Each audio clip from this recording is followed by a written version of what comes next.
Hello नमस्कार, कैसा है मेरा यूट्यूब परिवार। आज के वीडियो में हम लोग बात करेंगे 14 मार्च 2026 में जो राष्ट्रीय लोक अदालत लगने वाला है। इसमें बहुत सारे लोग सवाल पूछते हैं कि सर इसमें हम कितना डिस्काउंट मांग सकते हैं। मान लीजिए मेरे पास पैसे नहीं है, मेरे पास फंड्स नहीं है, तो हम क्या लोक अदालत में जा सकते हैं? क्या लोक अदालत नहीं जाएंगे तो क्या हमें जेल हो जाएगी? ऐसे बहुत सारे सवाल है जो आपके मन में चल रहा होगा। और क्योंकि राष्ट्रीय लोक अदालत का बहुत ज़्यादा नज़दीक आ गया है, बहुत लोगों के पास नोटिस भी नहीं आया है, तो वो बहुत ज़्यादा परेशान हो गए। तो आज की वीडियो में लोक अदालत से रिलेटेड आपके हर सवाल का जवाब आपको यहाँ पे मिल जाएगा। जिसके बाद अगर आप लोक अदालत जाना चाहते हो, नहीं जाना चाहते हो, ये आपके बुद्धि विवेक को निर्भर करता है, क्योंकि इसका जो बेनिफिट है और जो लॉस है, इस सभी वीडियो में हम आप सब कुछ कवर कर देंगे। वीडियो को लास्ट तक देखिएगा और उन सभी लोगों के साथ शेयर कीजिएगा जो राष्ट्रीय लोक अदालत के नाम पे भी परेशान हो रहे हैं। देखिए, राष्ट्रीय लोक अदालत को आप समान और एकदम सीधे लहजा में अगर समझना चाहते हो तो ये समझौता केंद्र है। अब बैंकिंग में यहाँ पे लोन हुआ, सेक्शन 138 का मामला हुआ, जब आप पेमेंट नहीं कर पाते हो तो बैंक क्या करता है कि राष्ट्रीय लोक अदालत का एक माध्यम तय करता है कि वहाँ उनके जरिए आपको एक नोटिस सर्व किया जाता है कि बैंक ने एक नोटिस सर्व किया है जहाँ पे वो रिक्वेस्ट कर रहा है कि आप समझौता के लिए राष्ट्रीय लोक अदालत आ जाए। अब ये नोटिस किस किस तरह फॉर्मेट में मिलता है, को आपने देखा होगा, मैसेज में भी आता है, व्हाट्सएप में भी आता है, बाई पोस्ट भी आता है। तो अगर आपने मेल या अपना नंबर या व्हाट्सएप या जिस एड्रेस पे रहते हो, अगर आप वहाँ पे रहते हो तो आपके पास ये नोटिस आता है। अगर मान लीजिए बहुत सारे लोगों के पास नोटिस नहीं आया है तो इसके लिए बहुत ज़्यादा परेशान होने की ज़रूरत नहीं है। अभी समय है, आप चले जाइएगा जहाँ पे आपका तहसील होता है, वहाँ पे कोई प्यून होगा, उससे बात कीजिएगा और उनसे बोलिएगा कि हम राष्ट्रीय लोक अदालत में आना चाहते हैं, मेरी ये समस्या है। उसके रिगार्डिंग आपको अप्लाई करवा देगा और उस डेट पे आप जा सकते हो। या किसी बैंक को नोटिस करना है तो आप बैंक को पहले ही एक प्रायर नोटिस भेज दीजिए कि सर हम सेटलमेंट करना चाहते हैं और हमारी शर्त ये है कि हम राष्ट्रीय लोक अदालत से करना चाहते हैं। तो बैंक आपको एक नोटिस डिलीवर कर देगा और उसी नोटिस को लेकर आपके राष्ट्रीय लोक अदालत जाना। अब राष्ट्रीय लोक अदालत जाना जरूरी है या नहीं है? अगर नहीं जाएंगे तो क्या कोई केस होगा, नहीं होगा, ये भी सवाल लोगों के मन में आता है। देखिए, राष्ट्रीय लोक अदालत जाना या नहीं जाना ये आपके बुद्धि विवेक पर निर्भर करता है। अगर आपके पास फंड्स नहीं है, अगर आप उस चीज को दे ही नहीं सकते या नहीं देना चाहते, तो आप नहीं भी जाइएगा तो कोई चीज़ नहीं होगा।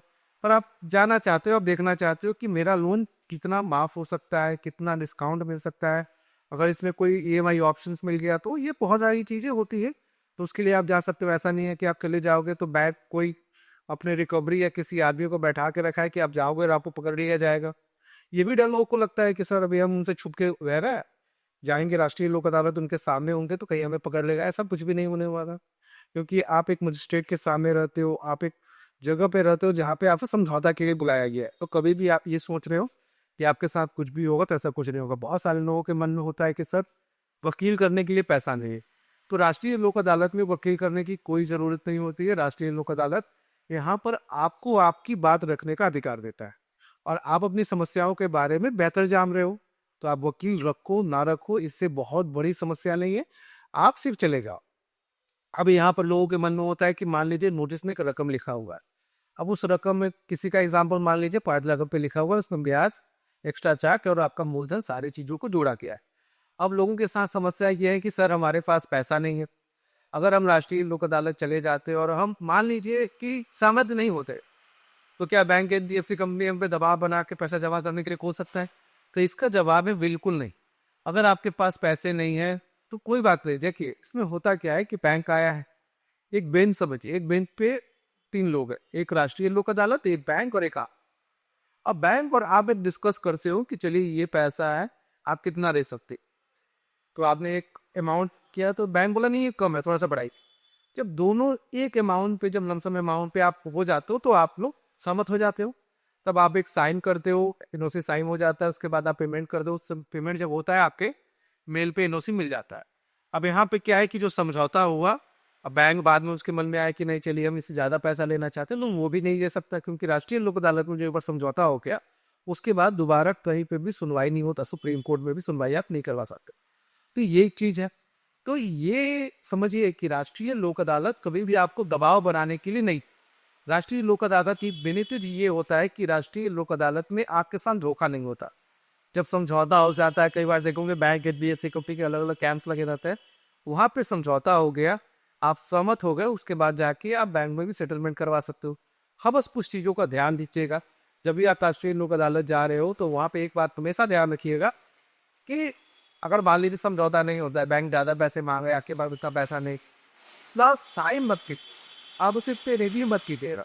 क्योंकि जब आप एग्री कर जाते हो और साइन कर देते हो, तो आपको वो चीज़ इसलिए आप मान्य हो कि हमने खुद मंजूरी दी है। हाँ, क्लर्क वो खत्म हो गया, मान लीजिए पेमेंट नहीं कर पाए, तो वो अमाउंट वही का वही रह गया, समझौता टूट जाता है। पर यहाँ पर एक चीज जो देखने में आया है, बहुत बार क्या होता है, बैंक एलबीएफसी कंपनी बोलता है कि भीड़ बहुत ज्यादा लगा हुआ है, आप एक काम कीजिए, इस पेपर पे आप साइन कर दीजिए, कल बैंक में बात करेंगे। जब कल आप बैंक में जाते हो तो बोले ऐसा कोई चीज नहीं हुआ है। और जब आप खाली पेपर में साइन करते हो ना, तो इसका मतलब ये होता है कि आपने बुद्धि विवेक से अपनी सहमति से जो भी इस पेपर में लिखा हुआ है उस पर अपनी मंजूरी देती है। अब बैंक उस पर लिख देता है कि मान लीजिए 10 लाख का लोन है, बोला 9 लाख में समझौता हो गया, फिर आप भी तो समझौता के लिए नहीं जा सकते ना। तो जब तक समझौता नहीं हो, आप कहीं भी किसी भी पेपर पे साइन वगैरह हस्ताक्षर वगैरह मत कीजिएगा। ये छोटी छोटी चीजें होती हैं। देखिए, आपको में बहुत सारे लोगों का सवाल होता है कि सर राष्ट्रीय लोक अदालत कितनी बार लगता है। अगर आप हमारे देश में बात करें तो 4 बार लगता है, 4 बार आपको मौका मिलता है। पर दिसंबर और मार्च वाला बहुत ज़्यादा ज़रूरी इसलिए हो जाता है क्योंकि लोग यहाँ पर डिस्काउंट अच्छे मिल रहे हैं, क्योंकि बैंक अपने एनपीए को बचा रहा है, तो एनपीए को बचाने के लिए आप भी को डिस्काउंट देना पड़ेगा। फिर जो मई में लगता है, सितंबर में लगता है, इसमें बहुत ज़्यादा डिस्काउंट देखने को मिलता नहीं है। इसमें अमूमन सेक्शन 138 के 25 ए के मामले आते हैं। तो ये सारी चीज़ें हैं जो राष्ट्रीय लोक अदालत में आपको जाने से पहले देखना पड़ेगा। बहुत सारे लोगों का ये भी सवाल होता है कि ठीक है सर, राष्ट्रीय लोक अदालत चले जाएंगे और डिस्काउंट कितना मांगेंगे। डिपेंड करता है आपका लोन कितना पुराना है। अगर मान लीजिए पिछले साल आपने लोन लिया है, तो इस बार आप कितना मांगोगे, 50-60%। अगर मान लीजिए 2 साल 3 साल पुराना है, तो आप 60 से 80% तक जा सकते हो।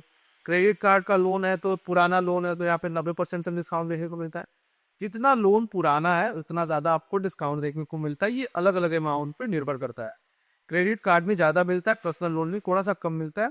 अगर कार लोन है उसमें थोड़ा सा देख के 50-60 आपको आराम से मिल जाएगा।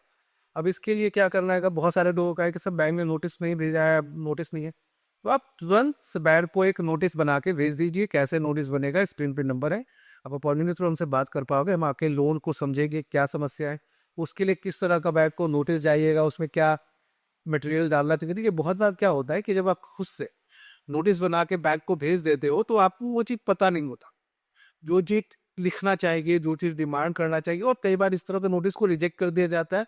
और जो आप प्रॉपर डिस्काउंट मांग रहे हो, जो प्रॉपर चीज़ मांग रहे हो, वो भी आपको नहीं मिल पाता है। तो इसको भी लिखने का तरीका होता है। और बहुत सारे लोग ये भी चीज़ पूछ रहे हैं कि सर मान लीजिए ठीक है, हम किसी वकील को लेके जा सकते हैं कि नहीं। देखिए, वकील से सलाह लीजिए, जाइए, कोई दिक्कत नहीं है। अगर आप जाना चाहते हो, जाने से पहले अगर हमसे बात करना चाहते हो तो नंबर है, वहाँ पे आप हमसे भी संपर्क कर सकते हो। हम आपको बताएंगे कि वहाँ पे आपके लिए क्या बेनिफिट है। और देखिए, वकील ले जाने के लिए हम बहुत ज़्यादा समर्थन दे इसलिए नहीं रहते हैं कि देखिए, वकील जब बात करता है तो वहाँ पे कहीं ना कहीं अपना कमीशन को ऐड कर लेता है। और जब भी कोई वकील रिप्रेजेंट कर रहा हो किसी केस को, तो मान लीजिए जो समझौता आपका 2 से 3 लाख में होना है, वहाँ में उसका भी एक कमीशन ऐड हो जाएगा। तो आपको कहीं ना कहीं ये चीज़ ज़्यादा होगा। हाँ, पर आप समझना चाहते हो तो अच्छी चीज़ है, पर उनको लेके जाना, क्योंकि राष्ट्रीय लोक अदालत आपको पूरी आज़ादी देता है आपको अपनी बात रखने का। तो राष्ट्रीय लोक अदालत से जुड़ा हर एक चीज़ हम आपको इसमें बता चुके हैं। हालांकि अगर कोई सवाल होगा तो आप कमेंट कीजिएगा, हो सकते हो कुछ पर्सनली बात करना चाहते हैं, स्क्रीन पर नंबर है, अपॉइंटमेंट तो आप हमसे बात कर पाओगे। चलिए, इस वीडियो को एक समाप्त करते हैं। जय हिंद, वंदे मातरम।